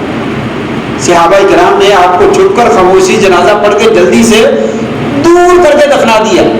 ایک آدمی کہتا ہے وہ بیت اللہ میں کھڑا دعا مانگ رہا تھا اور اس کا ہاتھ شل تھا اور وہ کہہ رہا تھا یا اللہ مجھے شفا دے دے، لیکن مجھے معلوم ہے یا اللہ تو نے مجھے شفا نہیں دینی۔ وہ کہہ رہا تھا یا اللہ مجھے شفا دے دے، لیکن مجھے لگتا ہے تو نے مجھے شفا نہیں دینی، لیکن مجھے معاف کر۔ دوسرا بندہ قریب میں کھڑا کبھی آپ بھی کیا دعا کر رہا ہے، مکے میں بیٹھ کر اللہ سے دعائیں مانگ رہا ہے، کیسے ایسے دعا مانگتے ہیں؟ کہتا تجھے نہیں معلوم ہوا کیا؟ کہا کیا ہوا؟ کہا جب حضرت عثمان شہید ہوئے ہیں رضی اللہ تعالیٰ عنہ ہو تو میں نے ارادہ کیا تھا مجھے موقع ملے تو حضرت عثمان کے چہرے پہ نعوذ باللہ تعالیٰ میں تھپڑ ماروں، لیکن مجھے زندگی میں موقع نہ مل سکا۔ پھر جب شہید کر کے فوت ہو گئے تو میں نے دیکھا قریب میں کوئی نہیں تھا، اس وقت مجھے موقع ملا تو میں نے جا کے تھپڑ مارا۔ جو ہی میں نے تھپڑ مارا میرا یہ ہاتھ شل ہو گیا، میرا یہ ہاتھ شل ہو گیا، فالج زدہ ہو گیا، اور اس کے بعد یہ میرا ہاتھ کام نہیں کر رہا، بیکار ہو گیا۔ میں نے بڑی دعائیں کی ہیں، یہ ٹھیک نہیں ہوا، اور مجھے لگتا بھی یہی ہے کہ میرے رب نے مجھے معاف نہیں کرنا۔ یہ حالات تھے حضرت عثمان کی شہادت کے۔ پھر اس کے بعد حضرت علی کو کیسے خلیفہ بنایا گیا وہ بھی آپ نے سنا ہے، پھر اس کے بعد جنگ جمل اور جنگ صفین اسی وجہ سے حضرت عثمان رضی اللہ عنہ کی شہادت کے بعد ہی یہ وہی واقعہ ہے جس نے آگے فتنوں کے بند دروازے کو جو ہے وہ کھول دیا. حضرت عثمان کا دروازہ ٹوٹا, وہ فتنوں کے درمیان آگے بند دروازہ تھے ان کو توڑ دیا گیا. پھر اس کے بعد حضرت عثمان کی خلافت آئی تو معاملہ پھر صحیح ہو گئے. 6 سال تک بڑی زبردست حکومت کی, کچھ بھی نہیں تھا. 6 سال 7ویں سال میں آپ صلی اللہ کے ہاتھ میں نبی کی وہ انگوٹھی تھی, محمد رسول اللہ صلی اللہ علیہ وسلم, جو انگوٹھی میں لکھا ہوا تھا. قباء کے پاس ایک کنواں ہے, وہاں پہ بیٹھے ہوئے تھے, بیر حریث وہاں پہ بیٹھے ہوئے تھے, تو ایسے انگلی انگوٹھی کو کر رہے تھے, تو وہ ہاتھ سے کرتے کرتے کنویں میں گر گئے. اس انگوٹھی کو نکالنے لگے, پانی نکالا گیا, بہت نکالا گیا, بہت نکالا گیا انگوٹھی نے. وہ کہا جاتا ہے وہ علامت تھی کہ امن کا زمانہ جو ہے وہ گزر گیا, فتنوں کا زمانہ جو ہے وہ شروع ہونے لگا. اور پھر اس کے بعد ایسے فتنے شروع ہوئے, پھر آج تک جو ہے وہ فتنوں کا دروازہ بند نہیں ہو سکا. بہرحال حضرت عثمان کی شہادت پر حضرت خلیفہ بنے, امیر معاویہ, حضرت عائشہ, حضرت علی کے درمیان جو ہے وہ جنگیں ہوئی. 1-2 نہیں 20,000 صحابہ کرام اور مسلمانوں کی شہادت ہوئی ان واقعات کے اندر, ان فتنوں کی وجہ سے. وہ ایسے فتنے اکٹھے ہو گئے کہ وہ پھر تھمنے کا نام نہیں لیا. پھر اس کے بعد آخری بات میں ذکر کر اپنی بات ختم کرتا ہوں. ابھی کہا گیا کہ ساری جڑ جو ہے وہ یزید کے پیچھے نعوذ باللہ من ذالک امیر معاویہ رضی اللہ عنہ کی ہے, ابھی معاویہ کے پیچھے حضرت عثمان کی ہے, حضرت عثمان کے پیچھے حضرت عمر کی ہے, حضرت عمر کے پیچھے ابو بکر صدیق کی ہے, اور ابو بکر کے پیچھے نبی کی ہے. پھر یہی کہہ لو نا, ابو بکر کے پیچھے تو نبی کی ہے نا, اور نبی کے پیچھے تو اللہ تعالیٰ کی ہے. ابو بکر صدیق کے بارے میں آپ نے صراحت سے کہا, صحیح مسلم کی روایت ہے, اے عائشہ بلاؤ اپنے باپ کو, اپنے بھائی کو بلاؤ, میں کوئی کام تمہیں لکھ دوں تاکہ کوئی اختلاف کرنے والا اختلاف نہ کرے. یا اللہ والمؤمنون الا ابا بکر, مومن اور مسلمان اور اللہ تعالیٰ ابو بکر کے علاوہ خلافت کے لیے کسی کو پسند نہیں کرتے. یہ صحیح مسلم کی روایت ہے. حضرت عمر رضی اللہ عنہ کے اوپر اعتراض کیا جاتا ہے نا کہ ورکر نہیں لا کر دیا, کرتاس والی حدیث, قلم کاغذ نہیں لا کر دیا. قلم کاغذ لا کر دیتے تو حضرت علی کی خلافت لکھنی تھی. وہ اللہ کے بندو, خلافت حضرت علی کی نہیں لکھنی تھی, حضرت ابو بکر صدیق کی لکھنی تھی. حضرت عمر نے اگر معاملہ خراب کیا بقول ان لوگوں کے, خراب نہیں, وہ اللہ کے فیصلے ایسے ہی ہونا تھا. اگر ان کو لوگوں کے حضرت عمر نے معاملہ خلاف کیا ہے تو حضرت علی کا نہیں کیا, حضرت ابو بکر صدیق کا کیا ہے. آپ نے ابو بکر صدیق کی خلافت کو لکھنا تھا. لاؤ میں لکھ دوں. جمعرات کے دن کرتاس کا واقعہ پیش آیا. جمعرات کے دن ہی آپ نے خطبہ دیا, سہارا لے کر مسجد نبوی میں آئے اور آپ نے کہا کہ لوگوں, اللہ تعالیٰ نے ایک بندے کو اختیار دیا ہے, وہ دنیا میں رہنا چاہتا, دنیا میں رہ لے, اللہ کے پاس جانا چاہتا, اللہ کے پاس چلا جائے. اس بندے نے اللہ کے پاس جانے کو پسند کر لی اور وہ تصدیق رونا شروع کر دی. صحابہ کہتے ہم نے کہا اس بوڑھے آدمی کو کیا ہوا, نبی صلی اللہ علیہ وسلم نے ایک بندے کا ذکر کیا تو یہ رونا شروع ہو گیا. پھر بعد میں پتا چلا وہ بندہ نبی صلی اللہ علیہ وسلم تھے, نبی صلی اللہ علیہ وسلم فوت ہونے والے ہیں, وہ تصدیق کو پتا چل گیا. تو وہ کہتے ہیں کانا عالمنا وافضل, ابو بکر صدیق ہمارے افضل بھی تھے, سب سے زیادہ عالم بھی تھے, گہرائی میں پہنچ کر بات جان لیتے تھے. اس خطبے میں آپ نے فرمایا لوگوں میرے سب لوگوں کے احسانات کے بدلے چکا دیے. صحیح بخاری کی روایت, سب کے بدلے چکا دیے, ابو بکر صدیق کے بدلے میں نہیں چکا سکتا. سب سے زیادہ اگر کسی بندے کے احسانات میرے ذمے ہیں تو ابو بکر صدیق کے. لوگوں سارے دروازے مسجد نبی کو جو کھلتے ہیں سب بند کر دو, سارے بند کر دو, الا خوفت ابی بکر, سوائے ابو بکر کا دروازہ بند نہ کریں. اس لیے اشارہ تھا کہ خلیفہ بننا ہے, نماز پڑھانا خلیفے کی ذمہ داری ہے, اسے بار بار مسجد میں آنا پڑے گا, وہ اوپر سے گھوم کر نہ آنا پڑے, اپنے گھر سے نکلے اور سیدھا مسجد میں آتے. سب دروازے بند کر دیے گئے, ابو بکر صدیق کا دروازہ چھوڑ دیا. یہ کس کے پیچھے کون ہے؟ یزید کے پیچھے اگر معاویہ ہے تو معاویہ کے پیچھے حضرت عثمان ہے, حضرت عثمان کے پیچھے کون ہے؟ مانو ہم مانتے ہیں. ان کے پیچھے کون ہے؟ عمر ہے, عمر کے پیچھے ابو بکر صدیق ہے, اور ابو بکر صدیق کے پیچھے رسول اللہ صلی اللہ علیہ وسلم ہے, اور رسول اللہ صلی اللہ علیہ وسلم کے پیچھے تو اللہ تعالیٰ ہے. کہاں کی بات کرتے ہو؟ اگر تم مقابلہ کرتے ہو یزید کی ہم بات نہیں کرتے, وہ افضل ہے, غیر افضل ہے, وہ فاسق ہے, فاجر ہے, وہ رضی اللہ تعالیٰ عنہ ہے, وہ رحمہ اللہ ہے, وہ نہیں ہے, اس بات میں پڑھو ہی نہیں. حضرت حسین کے ساتھ کوئی مقابلہ نہ کرو, مجھے صرف اتنا بتا دو حضرت حسن رضی اللہ تعالیٰ نے حضرت امیر معاویہ رضی اللہ تعالیٰ عنہ کے ہاتھ پہ بیعت کی.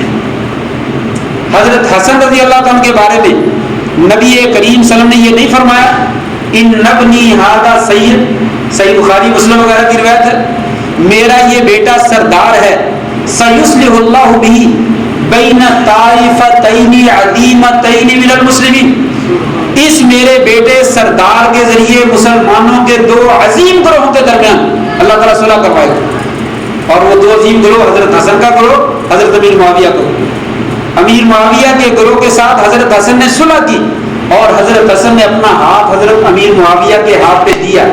امیر معاویہ کو خلیفہ کس نے بنایا؟ حضرت حسن نے بنایا۔ وہ اللہ کے بندے حضرت عثمان نے نہیں بنایا، حضرت حسن نے بنایا۔ جو تو باتیں حضرت عثمان کو کہتا حضرت حسن کو کہہ دکھا، تیرے ایمان کا بیڑا غرق نہ ہو تو پھر کہنا۔ اصل مسئلہ تو یہ ہے کہ اہل بیت اور صحابہ کرام آپس میں باہم و شیر و شکر ہیں، آپس میں تھوڑے بہت کوئی اختلاف ہو گیا وہ ہر جگہ پہ ہوتا ہے، لیکن ان یاروں نے جو ہے وہ ان کو بات کا بتنگڑ بنا کر جو ہے وہ حقائق کو سارے مسخ کر دیا، جو سارے حقائق ہیں وہ سارے چینج کر کے رکھ دیے، اپنے مطلب کی جھوٹی روایت لا کر لوگوں کے سامنے پیش کر دی اور صحیح روایت تو چیز۔ ابھی کل مجھے کوئی سوال کر رہا تھا کہ یزید کا بیٹا جو ہے وہ کہہ رہا تھا کہ میرے باپ نے حضرت حسین کو قتل کیا ہے، میں اس کو پسند نہیں کرتا، تو میرا باپ بھی جو ہے وہ اچھا نہیں ہے، میرے باپ کا میرا دادا جو ہے وہ بھی اچھا نہیں۔ وہ مجھے بتلا حضرت حسن تو اچھا کہہ رہے، نبی صلی اللہ علیہ وسلم تو اس کو اچھا کہہ رہے، امیر معاویہ کو تو کہہ رہا ہے دادے کا لفظ اس میں بولا کہ دادا بھی اچھا نہیں، دادا امیر معاویہ ہے، تو کہا دادے کو تو نبی صلی اللہ علیہ وسلم بھی اچھا کہہ رہے ہیں، مسلمان کہہ رہے ہیں اور مسلمانوں کے عظیم گروہ کا سربراہ کہہ رہے ہیں، حضرت حسن بھی اچھا کہہ رہے ہیں، ان کے ہاتھ پہ بیعت کر رہے ہیں، اور تمام اہل بیت، حضرت حسن بھی، حضرت حسین بھی، زین العابدین بھی، اور سارے اہل بیت سب نے امیر معاویہ کے ہاتھ پہ بیعت کی۔ تجھے کیا تکلیف؟ تجھے کیا تکلیف؟ تو بہرحال یہ مختصر سی گزارشات تھی جو بہت ساری طویل طوالت کا تقاضا کرتی ہے، لیکن میں نے اختصار کے ساتھ ذکر کیا ہے۔ صحابہ کرام اللہ کے فضل سے ان تمام باتوں سے جو ہے وہ بری ہیں، یہ جھوٹے لوگ جو مکار لوگ جو ہے وہ پیش کرتے ہیں، اللہ تعالیٰ ان سے راضی ہو چکا ہے۔ اللہ تعالیٰ کی ہماری طرف سے بھی دعائیں ہیں کہ اللہ تعالیٰ تمام صحابہ کرام اور تمام اہل بیت ان کی قبروں کے اوپر جو ہے وہ کروڑوں برکتیں اور رحمتیں جو ہے وہ نازل فرمائے۔ اللہ تعالیٰ ہمیں ان کے نقش قدم پر چلنے کی توفیق نصیب فرمائے، اور اللہ تبارک و تعالیٰ ان کے ساتھ ہمیں سچی عقیدت، سچی محبت اور سچا پیار جو ہے وہ نصیب فرما دے۔ وآخر دعوانا الحمدللہ رب العالمین۔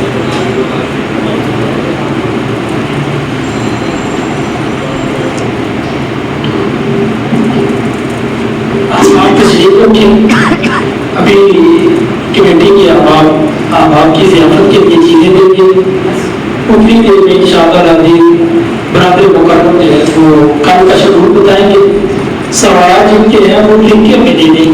یہ ریفریشمنٹ کے بعد انشاءاللہ العزیز سوالات کا سیشن ہوگا، اس کے بعد نماز ہوگی۔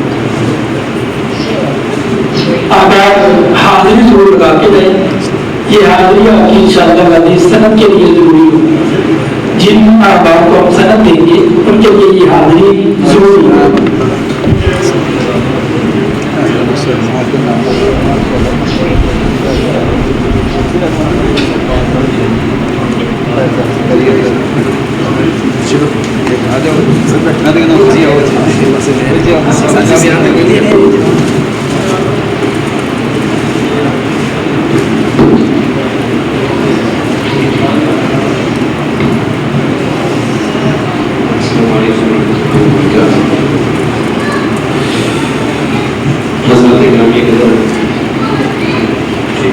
تفصیل سے آپ فضیلت الشیخ استاد محترم مفتی حکیم عزیز بٹ صاحب حفظہ اللہ کا بیان بھی سن چکے، اور اسی طرح استاد محترم ڈاکٹر عتیق الرحمان حفظہ اللہ ورعاہ ان کا بیان بھی سن چکے۔ آج کے دونوں بیان جو ہے وہ ہم سب کے لیے انتہائی اہم ہے۔ یوں کہیں کہ آج کے دونوں بیان اس پورے کورس کی ابتدا اور بنیاد ہے کہ کس طرح خلافت و ملوکیت کو ایک دوسرے کے خلاف ثابت کرنے کی کوشش کی جاتی ہے، اور خلافت کی اصل کیا ہے، اور کس طرح سیدنا امیر معاویہ رضی اللہ تعالیٰ عنہ اور خلفائے اربعہ ان کو خلیفہ بنایا گیا، اور صحابہ کرام رضوان اللہ علیہم اجمعین کس طرح انہوں نے ان کی بیعت کی۔ اسی طرح تھوڑا سا اشارہ استاد محترم حافظ اللہ نے یہ بھی کیا کہ اہل بیت اور صحابہ کرام یہ ایک دوسرے کے ساتھ انتہائی زیادہ محبت اور شفقت کا معاملہ کرنے والے ہیں۔ تو آج کے جو عناوین آپ نے سنے ہیں اس میں فضیلت الشیخ حضرت مولانا محمد حسین سردار اس کورس کی ابتدا کیوں ضروری تھی، اس کورس کو ہونے کا آئندہ ایام میں انشاءاللہ جب موضوعات بیان کیے جائیں گے، کل ہمارے مقررین میں فضیلت الشیخ ڈاکٹر مسعود قاسم حافظ مولانا تشریف لائیں گے، اور عموماً سوشل میڈیا کے اوپر جو روایات صحابہ کرام رضوان اللہ علیہم اجمعین کے حوالے سے بیان کی جاتی ہیں اور ان روایات کو بنیاد بنا کر ان پر تنقید کی جاتی ہے، ان روایات کی اصل حقیقت کیا ہے اور کس طرح ان روایات کا ترجمہ کرنے میں تحریف کی جاتی ہے، اس حوالے سے ڈاکٹر مسعود قاسم صاحب جو فرمائیں گے۔ اسی طرح کل کے دن فضیلت الشیخ محمد عثمان سعید حافظ اللہ معاویہ رضی اللہ عنہ کو بیس بنا کر تمام صحابہ کرام پر تبرہ بازی کرنے کی کوشش کی جاتی ہے، تو ان کا عنوان یہ ہوگا امیر معاویہ رضی اللہ عنہ کے قرآن و سنت کی روشنی میں فضائل کیا ہے اور امیر معاویہ رضی اللہ عنہ کے بارے میں پیش کی جانے والی روایات کی حقیقت کیا ہے۔ کیونکہ سلف کے اقوال موجود ہیں تو کہتے ہیں معاویہ ایک پردہ ہے، جو اس پردے کو ہٹائے گا پھر کوئی بھی صحابی محفوظ نہیں رہے گا۔ اس لیے کل کے دن بڑا اہم دن ہے کہ جس دن امیر معاویہ رضی اللہ تعالیٰ عنہ کے فضائل و مناقب اور ان کے دفاع کے حوالے سے گفتگو کی جائے گی۔ اسی طرح اس کورس کا عنوان ہے دفاع صحابہ و اہل بیت۔ صحابہ اور اہل بیت کہتے کسے ہیں، ان کے تعارف کے حوالے سے بھی انشاءاللہ میں مختصر گفتگو کروں گا۔ اسی طرح عید غدیر خون، جس کو بنیاد بنا کر یہ کہا جاتا ہے کہ نبی علیہ السلام نے اس موقع پر سیدنا علی بن ابی طالب رضی اللہ تعالیٰ عنہ کو خلیفہ نامزد کیا تھا، تو وہ پورا واقعہ کیا ہے، وہ پورا خطبہ جو غدیر کے مقام پر رسول اللہ صلی اللہ علیہ وسلم نے ارشاد فرمایا، وہ خطبہ کیا تھا اور اس کا مفہوم اور مطلب کیا ہے۔ اسی طرح مشاجرت صحابہ کرام رضوان اللہ علیہم اجمعین، ان کے درمیان آپس میں جو معاملات ہوئے ہیں، سلف کا موقف کیا ہے۔ آج تو ایک بدبخت اٹھ کر یہ کہہ دیتا ہے کہ اگر میں اس زمانے میں ہوتا تو میں امیر معاویہ رضی اللہ عنہ کے خلاف تلوار بھی اٹھا لیتا۔ ایسے بدبخت بھی موجود ہیں۔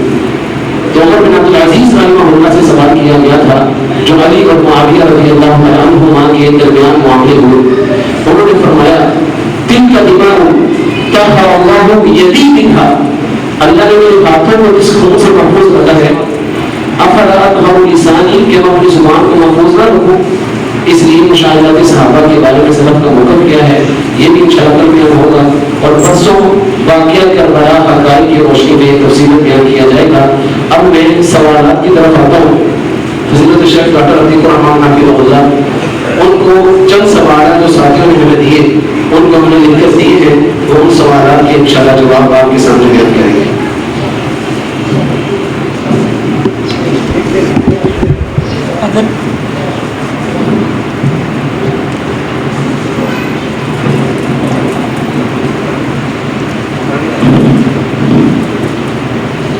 بسم اللہ والصلاۃ والسلام علی رسول اللہ وعلی آلہ وصحبہ ومن والاه۔ یہ چند ایک سوالات ہیں، ان میں کوئی ایسا کوئی سوال تو نہیں ہے جس کی کوئی زیادہ وضاحت کی ضرورت ہو، بہرحال جو سوالات ہیں پھر بھی ذکر کیے دیتا ہوں۔ پہلا سوال ہے کہ علیہ السلام کا استعمال بخاری میں کچھ سوالات جگہ پہ ہے جہاں پہ علیہ السلام لکھا گیا ہے بعض صحابہ کے ساتھ رضی اللہ تعالیٰ عنہ کی جگہ پہ، تو کیا یہ جائز ہے یا درست ہے، یا اس کا کیا مطلب ہے؟ یاد رکھنا چاہیے، یہ بات بہت مہم ہے۔ رضی اللہ تعالیٰ عنہ، علیہ السلام، رحمہ اللہ، رحمک اللہ، اس طرح کے جتنے بھی دعائیہ الفاظ ہیں سب کا تقریباً ایک ہی معنی ہے، سب کا ایک ہی معنی ہے۔ کسی کو دعا دی جاتی ہے اللہ آپ سے راضی ہو جائے، ہم آپ اردو میں کہہ دیتے ہیں اللہ آپ سے راضی ہو جائے، رضی اللہ کا یہ معنی ہے، رضی اللہ کا معنی یہی ہے اللہ آپ سے راضی ہو جائے۔ رحمک اللہ، اللہ آپ پہ رحم کر دے۔ سلامک اللہ، اللہ تعالیٰ آپ کو سلامتی عطا کرے۔ علیہ السلام، اللہ اس کے اوپر سلامتی ہو۔ یہ سب دعائیہ کلمے ہیں اور سب کلمات ہر کسی کے لیے استعمال کیے جا سکتے ہیں، میری بات پوری پہلے سن لینا، کیے جا سکتے ہیں، لیکن کچھ لفظ ایسے ہیں ان کو خاص کر دیا گیا ہے نشانی کے طور پر تاکہ پتہ چلے کہ یہ شخصیات کون ہیں۔ حتیٰ کہ صلی اللہ علیہ وسلم یہ بھی دعائیہ کلمہ ہے، اللہ کی رحمتیں اور برکتیں ہوں آپ پر، اس کا یہی معنی ہے۔ تو اللہ تعالیٰ نے قرآن مجید میں ذکر کیا ہے کہ اللہ تعالیٰ مومنوں پر صلوات پڑھتا ہے، یعنی ان پر بھی رحمتیں اور برکتیں نازل کرتا ہے۔ تو یہ مومنوں کے لیے بھی لفظ استعمال ہوتا ہے، لیکن بعد میں آنے والے زمانے میں کچھ الفاظ جو ہے مصطلحات کے طور پر خاص کر دیے گئے، صلی اللہ علیہ وسلم، نبی اکرم کے ساتھ خاص کر دیا گیا۔ معنی اس کا بھی وہی ہے کہ اللہ کی رحمتیں اور برکتیں نازل ہوں، لیکن جب ہم یہ لفظ بولتے ہیں تو فوراً ذہن میں آتا ہے کہ یہ آپ وسلم کا نام لیا جا رہا ہے، اس لیے ہم کہتے ہیں کہ اس کو دوسرے کے لیے استعمال نہیں کرنا چاہیے۔ علیہ السلام یہ عام نبیوں کے لیے استعمال کیا جاتا ہے، اس لیے جب ہم علیہ السلام بولتے ہیں تو فوراً ذہن میں آتا ہے یقیناً یہ کوئی نبی ہے۔ لوگوں کو اس شبہ سے بچانے کے لیے یہ بھی لفظ جو ہے وہ نبی کے علاوہ کسی دوسرے کے لیے استعمال نہیں کرنا چاہیے۔ اسی طریقے سے رحمہ اللہ یہ فوت شدہ کے لیے بولتے ہیں۔ اگر ہم کہتے ہیں السلام علیکم ورحمۃ اللہ وبرکاتہ تو ہم کہتے ہیں آپ پر سلامتی ہو، اللہ کی رحمتیں اور برکتوں، تو ٹھیک ہے۔ اگر میں کہہ دوں فلاں بندہ رحمہ اللہ تو لوگ سمجھیں کہ وہ بندہ فوت ہو گیا، حالانکہ وہ بھی لفظ وہ بھی ہے، وہ بھی وہی ہے، اس کا معنی بھی رحمت ہے، اس کا معنی بھی رحمت ہے، لیکن وہ خاص ہو چکا ہے کہ فوت شدہ کے لیے ہم رحمہ اللہ بولتے ہیں۔ حالانکہ آپ نے یہ بتلایا ہے کہ تمہیں اگر کوئی بندہ کہے کہ فلاں بندے نے سلام بھیجا آپ کو تو آپ کہو علیکہ و علیہ السلام، علیکہ و علیہ السلام، سیم وہی لفظ ہے۔ لیکن ابھی میں کہہ دوں رحمہ اللہ تو کہیں گے وہ تو بندہ زندہ ہے یار، آپ نے اس کو مار دیا۔ تو لفظ وہی ہے، معنی بھی وہی ہے، لیکن اسے خاص کر دیا گیا کہ اس کو فلاں کے لیے استعمال کرنا، تو لہٰذا اس کو اسی کے لیے استعمال کرنا چاہیے، اس کو چینج نہیں کرنا چاہیے۔ پرانے زمانے میں یہ فرق نہیں ہوتا تھا، اس لیے بہت سارے لوگ صحابہ کرام کے لیے بھی علیہ السلام کا لفظ بول دیتے تھے، تو کوئی مسئلہ نہیں، بول دیا پھر کیا ہوا۔ اب نہ بولا جائے، اب جو ہے صحابہ کے لیے رضی اللہ تعالیٰ بول دیا جائے، بعد میں آنے والے لوگ جو ہیں ان کے لیے رحمہ اللہ بول دیا، تاکہ یہ امتیاز جو ہے وہ باقی رہے، وگرنہ تو صلی اللہ علیہ یہ کہنا آپ کے لیے بھی درست ہے، اللہ کی رحمتیں اور برکتیں آپ کے اوپر ہوں، لیکن ہم نہیں کہتے تاکہ کسی کو شبہ نہ پڑے کہ یار وہ لفظ جو نبی صلی اللہ علیہ وسلم کے لیے بولا جاتا ہے اس نے عام بندے کے لیے بول دیا، لہٰذا نہ بولے۔ تو یہ ایک پہلا سوال ہے کہ یہ معنی ایک ہی ہیں، لیکن کچھ لفظ خاص کر دیے گئے، ان کو اسی طریقے سے استعمال کرنا چاہیے، دوسروں کے بارے میں استعمال نہیں کرنا چاہیے۔ یہ کسی صاحب کا میں نام نہیں لیتا، اس کے نام لینے کی کیا ضرورت ہے، اتنا پاکیزہ نام نہیں ہے کہ یہاں پہ نام لیا جائے۔ حضرت امیر معاویہ کے متعلق وہ کہتے ہیں کہ کوئی حدیث ثابت نہیں، ابھی میں نے ذکر کیا ثابت کیوں نہیں، یہ تھوڑی ہے کہ میرا بیٹا مسلمانوں کے دو عظیم گروہوں کے درمیان صلح کروائے گا، صحیح بخاری کی روایت، یہ حدیث نہیں ہے، یہ حدیث جو ہے حضرت امیر معاویہ اور حضرت حسن کے بارے میں، دونوں مسلمانوں کے عظیم گروہ ہیں، ان کے درمیان جو ہے وہ صلح کروائی گئی، تو یہی حدیث ہے۔ اسی طریقے سے اور بھی جو آپ نے ذکر کیا، ایک دفعہ آپ نے فرمایا کہ حضرت مسلمانوں کے دو گروہوں کے درمیان لڑائی ہوگی، انہی کے درمیان خارج کا فتنہ طلوع ہوگا، ان میں سے جو زیادہ حق پر ہیں وہ خارجیوں کو ختم کریں گے۔ یہ حضرت علی اور حضرت معاویہ کے درمیان کے بارے میں کہا گیا، مسلمانوں کے دو گروہوں کے درمیان لڑائی ہوگی، ان کے درمیان خارجیوں کا گروہ نمودار ہوگا، اور ان کو وہ کون ختم کرے گا؟ ان دونوں گروہوں میں سے وہ ختم کرے گا جو زیادہ حق پر ہوگا۔ دونوں ہی حق پر ہیں، ایک کم حق پر ہے اور ایک زیادہ حق پر ہے۔ حضرت علی کو بھی حق پر کہا گیا، امیر معاویہ کو بھی حق پر کہا گیا، یہ بھی ان کی حدیث ہے۔ اگر فرض کریں، یہ تو ویسے غلط بات ہے، لیکن فرض کر لیں کوئی حدیث نہیں، امیر معاویہ کا صحابی ہونا ثابت ہے۔ ابھی آپ نے تاریخ سنی تھی، من لقی النبی صلی اللہ علیہ وسلم مومنا ثم مات علیہ، جس نے نبی کریم سے ملاقات کی ہے ایمان کی حالت میں، اور ایمان کی حالت میں وہ فوت ہو گیا، وہ صحابی، وہ کیا ہے؟ صحابی۔ اور صحابہ کرام کی فضائل جو ہے وہ آپ سنے بھی ہیں شروع میں اور بھی سنتے رہیں گے کہ ان کی زندگی کا ایک لمحہ بعد میں آنے والے لوگوں کی ساری زندگی کی عبادت اور ریاضت سے کئی زیادہ بہتر، اور اتنا بڑا مقام ہے۔ مسند احمد کی روایت ہے، ایک صحابی ایک لمحے کے لیے آیا، ایک لمحے کے لیے آپ کے پاس آیا، آپ نے پوچھا کہاں سے آئے؟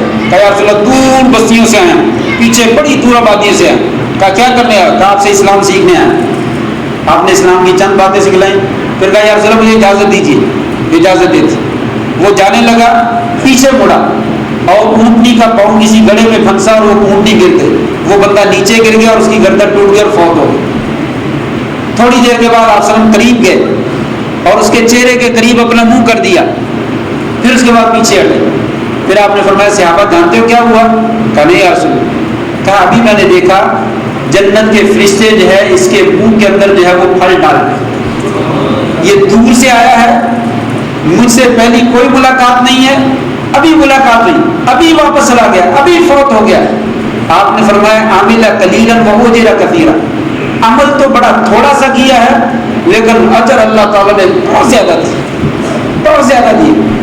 یہ صحابی ہونا ہی اتنا بڑا شرف ہے, دنیا جہان کے جتنے تابعین ہیں سارے کے سارے جمع کر لیے جائیں, اللہ کے فضل سے ایک صحابی کا بھی مقابلہ نہیں کر سکتے, ایک صحابی, کسی ادنا صحابی کا.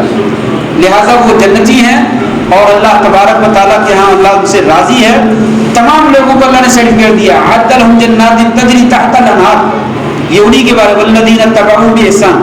صحابہ کرام حتیٰ کہ صحابہ کی پیروی کرنے والے سب اللہ ان سے راضی ہو چکا ہے اور ان کے لیے جنت کے اور بہشتیں تیار کر رکھی ہے.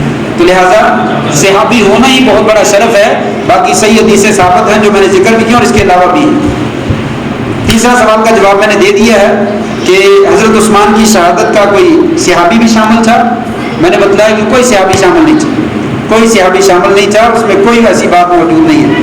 چوتھا سوال, جو روایت صحابہ کے بارے میں آتی ہے کہ وہ جہنمی ہیں, ان کے بارے میں کیا ہوگا؟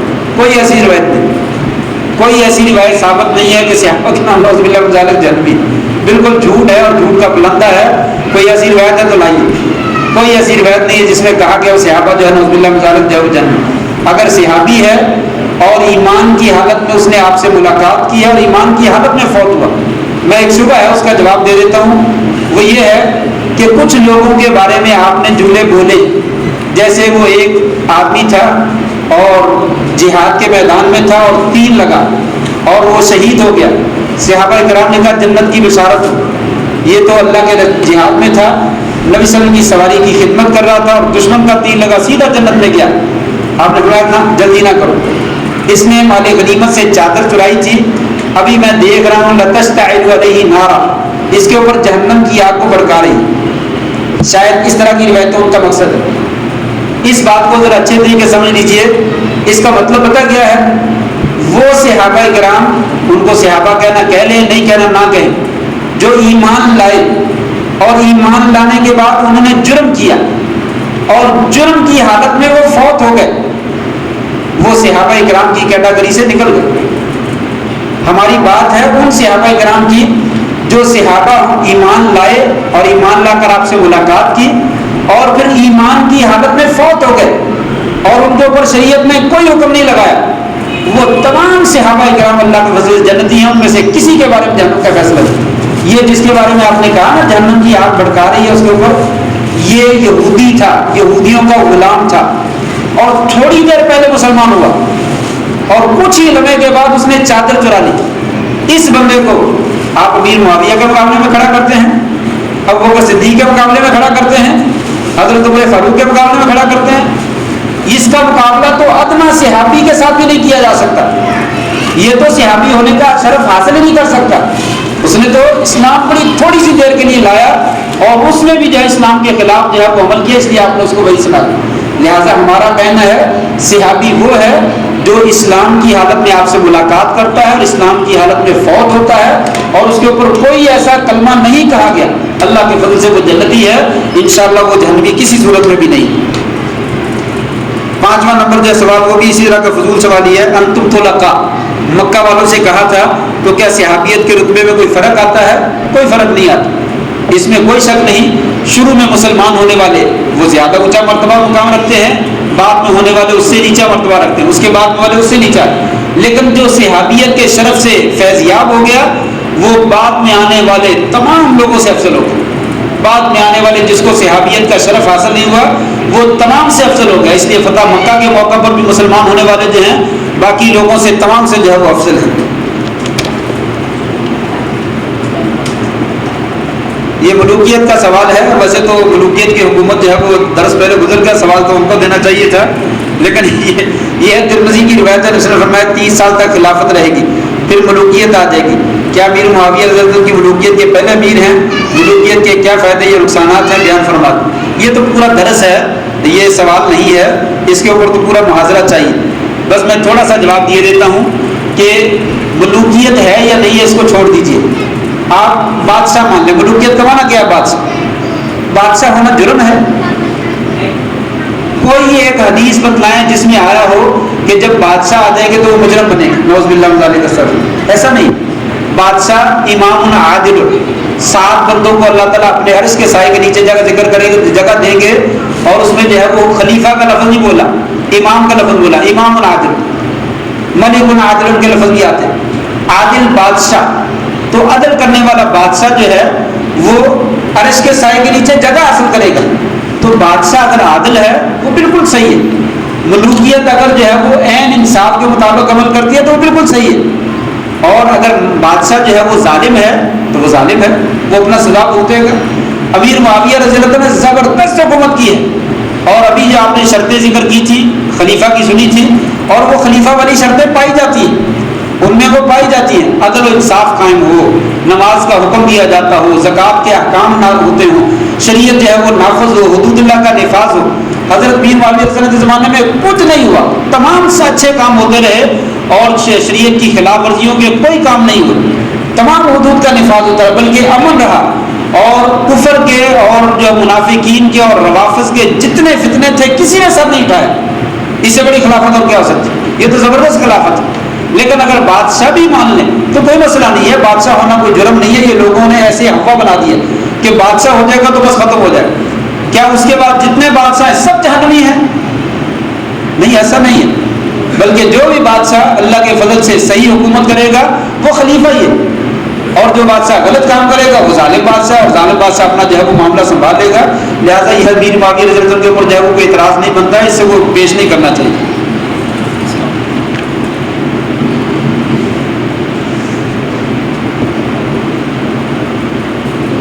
یہ بھی ایک اعتراض ہے، آخری سوال ہے، کہتے ہیں بس اس کے سوال ٹائم کافی ہو گیا تو جو یہ آخری سوال ہے، اعتراض کیا جاتا ہے کہ حضرت میر معاویہ رضی اللہ عنہ کی لڑائی حضرت علی سے ہوئی، اور دوسری جانب حدیث ہے علی سے محبت صرف مومن رکھے گا اور بغض صرف منافع رکھے گا، اس کا کیا حکم ہے؟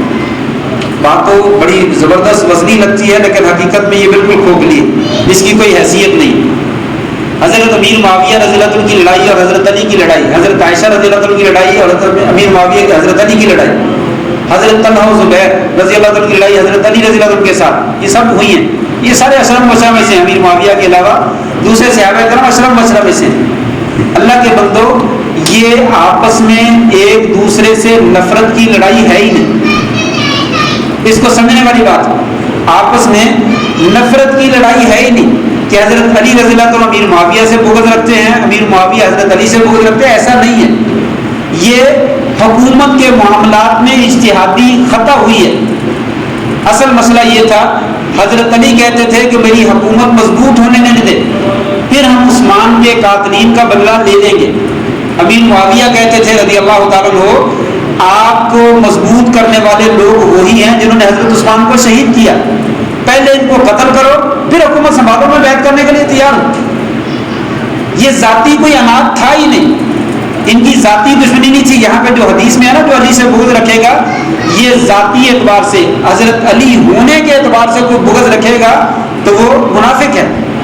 حضرت فاطمہ سے دشمنی کرنا، ناراضگی کرنا دشمنی ہے کہ نہیں ہے؟ اور وہ منافق ہوگا کہ نہیں ہوگا؟ صحیح بخاری کی روایت ہے، نبی صلی اللہ علیہ وسلم حضرت فاطمہ کے گھر میں آئے، ہم نہیں بیان کرتے لیکن یہ خبیث لوگ بیان کرتے ہیں، ایسی باتیں جو ہے وہ یہ لوگ بیان کرتے ہیں لیکن ہم نہیں بیان کرتے، صرف میں جواب کے طور پر ذکر کر رہا ہوں۔ حضرت نبی صلی اللہ علیہ وسلم جو ہے وہ حضرت فاطمہ کے گھر میں آئے، کہا فاطمہ علی کہاں ہے؟ کہا یا رسول اللہ میرا ان سے جھگڑا ہوا، صحیح بخاری کی روایت، میرا ان سے جھگڑا ہوا، میں نے ان کو ناراض کیا ہے، اس نے مجھے ناراض کیا، فغاضبنی، ہم دونوں ایک دوسرے کے اوپر غضبناک ہوئے ہیں، دونوں کی ایک دوسرے سے ناراضگی ہے۔ حضرت علی ناراض ہو کر مجھ سے چلے گئے۔ اب لگائیے فتویٰ، جو فتویٰ امیر معاویہ حضرت علی پہ لگا رہے ہیں نا، حضرت فاطمہ حضرت علی پہ لگائی، میں نہیں لگاتا، ہمارے نزدیک یہ لڑائی ہے ہی نہیں۔ حضرت علی کی لڑائی حضرت فاطمہ سے اس لیے نہیں ہوئی کہ یہ نبی کی بیٹی ہے، اس لیے ہوئی کہ یہ میری بیوی ہے۔ حضرت فاطمہ کی حضرت علی سے لڑائی ہوئی کہ اس لیے کہ یہ میرا شوہر ہے، اس نے میری فلاں بات نہیں مانی، اس نے میری یہ فلاں بات نہیں مانی۔ دنیاوی اعتبار سے میاں بیوی کے اعتبار سے جھگڑے کرنے کی آپ نے بات کی ہی نہیں، آپ نے بات کی ہے بحیثیت شخصیت کے کہ مسلمان ہونے کے اعتبار سے، صحابی ہونے کے اعتبار سے، دماد رسول ہونے کے اعتبار سے کوئی علی سے نفرت کرتا تو اس کا ایمان سے کوئی تعلق نہیں۔ امیر معاویہ نے حاشا وکلا، رب کعبہ کی قسم ہے ایک دن بھی ان کے ایک جملے سے بھی ثابت نہیں ہوتا کہ میں علی سے نفرت کرتا ہوں اور میں اس لیے نفرت کرتا ہوں کہ یہ نبی کا داماد ہے، میں اس لیے نفرت کرتا ہوں کہ یہ چوتھا خلیفہ ہے، میں اس لیے نفرت کرتا ہوں کہ حضرت فاطمہ کا نعوذ باللہ مذالک شوہر ہے، قطعاً ایسا نہیں۔ ان کی لڑائی وہ اجتہادی خطا ہے، اس کی وجہ سے آپ نے یہ جملہ کہا ہی نہیں، اس کی وجہ سے کس کے درمیان جھگڑا نہیں ہوا، تمام صحابہ کرام کو لڑائیاں ہوئی، لہٰذا اس کی زد سے تو کوئی بھی پھر بچے گا نہیں، ایسا نہیں ہے۔ یہ وہی بات ہے کہ آپ نے فرمایا دینداری کی وجہ سے کوئی نفرت کرتا ہے، صحابی ہونے کی وجہ سے نفرت کرتا ہے، علی کے اہل بیت ہونے کی وجہ سے نفرت کرتا ہے، علی کے داماد رسول ہونے کی وجہ سے نفرت کرتا ہے، تو ہمارا بھی ایمان ہے، کوئی نفرت کرے اس کا ایمان سے کوئی تعلق نہیں، وہ خارج ہے، منافق ہے، لیکن ایسا ہوا ہی نہیں۔ لہٰذا یہ بھی سوال جو ہے اس کی کوئی اہمیت نہیں ہے، لیکن لوگ بہت زیادہ اچھال کر جو ہے بات کرتے ہیں۔ اللہ سے دعا ہے اللہ تعالیٰ ہمیں دین صحیح سمجھنے کی توفیق نصیب فرمائے اور اسی کے مطابق عمل کی توفیق نصیب فرمائے۔